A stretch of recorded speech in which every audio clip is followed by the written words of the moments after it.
Dear children, in this video we are going to discuss a very important poem, that is The Heart of the Tree, written by Henry Cuyler Bunner. Now this is a lyrical poem which can be sung. So in this poem the poet has tried to glorify the act of planting a tree. This poem deals with the environment and is one of the most inspirational poems, giving a larger message that it is our civic duty to plant a tree. Now before we discuss the poem, let us delve into the introduction of the Henry Cuyler Bunner. Henry Cuyler Bunner was an American novelist, journalist and a poet who has written feelingly about the benefits of planting a tree. His poem describes the innumerable benefits of trees and the shade and shelter they bring to all life. He claims that people who plant trees plan for a future and for people they do not know. On another level, planting a tree is a symbolic act of goodness, one from which many other acts of goodness will sprout. Although written over a century ago, the poem is very relevant in an age where rapid and reckless development and urbanization are taking their toll on the environment. So this poem not only deals with the present, it has dealt with the past and will deal with the future. So it's a huge advantage to next generation if we plant a tree. So we know very well, children, what do trees provide us? But how are trees beneficial to us? Trees purify the atmosphere. Trees provide support to wildlife.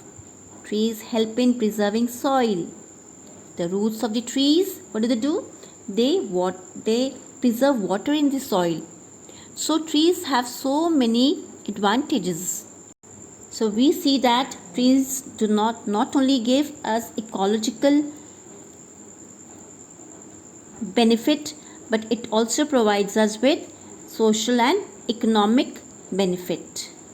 So as we read the title of this poem, The Heart of the Tree, so we can very well detect that the poet has tried to give a living identity to a tree by referring to its heart. The poet has attributed the human quality to the tree. It has personified the tree as if the tree possesses a heart which is kind, benevolent and loving and caring. Okay, so we'll start the poem. What does he plant? Who plants a tree? So you'll find that in the opening line of this poem, the poet has raised a question. So this is called a rhetorical question.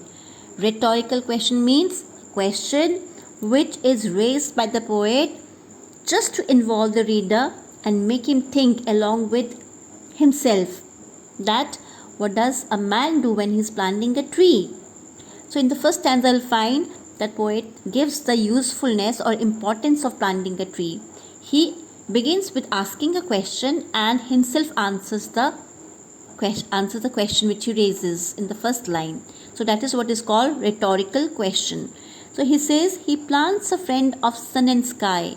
So when a man plants a tree, is actually planting a friend of sun and sky. Trees are a friend of sun and sky. Trees, what do the trees do? Trees actually they reduce the air temperature. They purify the air. They beautify the world. Okay, so he plants a friend of sun and sky. When a man is planting a tree, he's actually planting a friend of sun and sky. So over here, tree has been personified as a friend of sun and sky. He plants the flag of breezes free. Please underline flag of breezes. Flag of breezes refer to the leafy branches of a tree. So the leafy branches of a tree are compared to flag of breezes. Okay, now flags actually they symbolize freedom. So over here, while planting a tree, man is actually make us imagine the breeze. The leaves are free in the breeze. They are actually enjoying their freedom. So the trees provide congenial atmosphere in the environment. The shaft of beauty towering high, he plants a home to heaven and I. So shaft of beauty, another word used over here.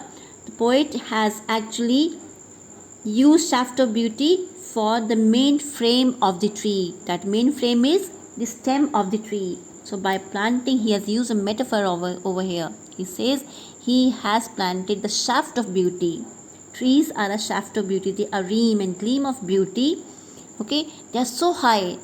They reach to such a height as if symbolizing positivity in the environment.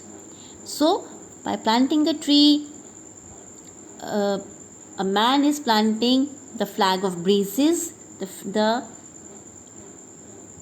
leafy branches, the stem which reaches to such a height as if symbolizing or creating or spreading positivity everywhere.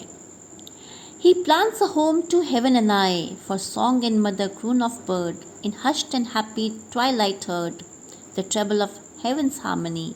So by planting a tree, a man is actually planting a home. He's creating a home to heaven and I. So he is providing a home to which is equal to heaven, which is close to heaven. Anai over here means heaven. So he is creating such a home which is equal or closer to heaven. For whom? For song and mother croon of bird. Okay, for such creatures in the environment for whom the earth becomes habitable. So over here you'll find that the poet is becoming sentimental. He's saying that by planting a tree, a man is actually providing or creating such a home which is nearer to heaven for the song which could be sung by the mother croon, by the singing birds. Okay, mother croon of a bird refers to the humming or singing birds in hushed and happy twilight heard. So he is trying to create a visual imagery over here to assert the fact that by creating such beautiful place on the earth, okay, by creating a home to the creatures of the earth, the man is making earth habitable to birds who would sing in hushed and happy twilight heard. Over here twilight refers to semi-darkness. Twilight refers to semi-darkness. It's soft glowing light from the sky when the sun is below horizon. So it's actually adding his, 3 times it's trying to add the perfect harmony. It's providing perfect harmony, harmonic tunes to which is equal to heaven. Okay, the birds are so happy to live in such a beautiful environment that they sing lovely song that adds harmonious effect. Indeed, it adds perfect harmony or harmonious tunes in the earth. So these things he plants who plants a tree. In other words, he means to say that by planting a tree, a poet is doing such a good thing that he's actually ensuring peace, harmony and comfort for not only himself, for others too. He is making every creature on the earth so happy. What does he plant who plants a tree? He plants a cool shade and tender rain. So in the next stanza, again the poet starts with a rhetorical question that what does he plant who plants a tree? Then he says that one who plants a tree, he's actually planting a cool shade. He's providing a cool shade and tender rain for every creature on the earth. And seed and buds of day to be. And seed and buds of day to be refers to it. The trees actually provide shade. They help in bringing rain. The water cycle is possible only with the help of trees. So what is the tree doing? It is providing cool shade, it is providing tender rain and seed and bud. It also provides seed and buds of day to be. It also provides seed. It also provides buds of day to be that would turn into fruit someday. And years that fade and flush again. Okay, he says, and years that fade and flush again, he plants the glory of the plain. He says, air will pass silently, but trees, seeds, buds will remain, and it will remain in the earth forever for the coming generation to come. He plants the glory of the plain. By planting a tree, a man is actually planting the pride of the plain. Trees are the element, the main element to beautify the land. They add greenery to the land. So by planting a tree, trees are actually adding, man is adding glory of the plain. He is planting pride of the plain. He plants the forest heritage. He calls the trees as forest heritage. He says that it leaves behind a history that lasts for many years. So it reflects the tradition of the past and serves as a living legacy for the next generation. So trees are actually the symbolic of social fabric of time.